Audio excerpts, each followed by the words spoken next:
చెప్పేదాకా నా కోళ్ళు మారింది అనుకున్నా. కోళ్ళు మారలేదు, నేను మారలేదు. నా బతికింతే. నా కొడుకు చెప్పిన మాట వినదు. అంతే ఈ జీవితం.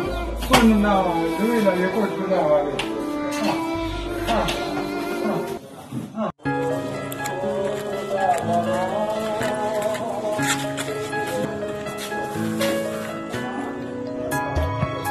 తాతయ్య ఏంటి పని?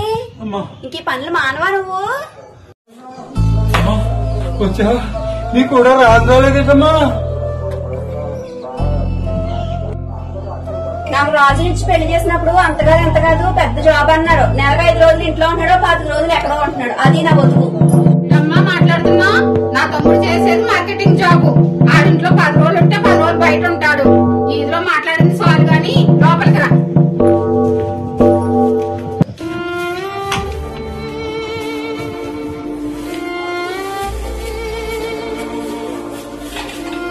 తాతయ్య నేను కష్టపడింది చాలు. నీకోసం స్నాక్స్ తెచ్చండా. కూర్చో, నేను చూస్తాను.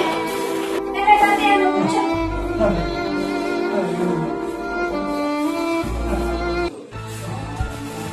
అలా చూస్తున్నారే?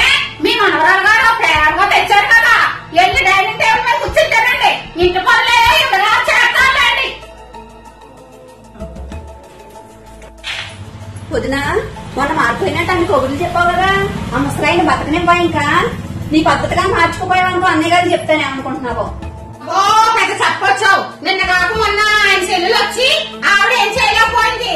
ఇప్పుడు నువ్వు దిగి వచ్చేసావు నాకు చెప్పడానికి. నువ్వు కనుక నా మాట వినేదనుకో నిన్ను కాళ్ళు చేతులు ఎరగొట్టు మూల కూర్చోబెడతాను. ఏమనుకుంటున్నావు? ఏంటి నాకు అడు చేతులు కొట్టి మొదలు కూర్చోబెడతావా? నేనేమన్నా నీ ఆడబడుతుంది అనుకుంటున్నావా?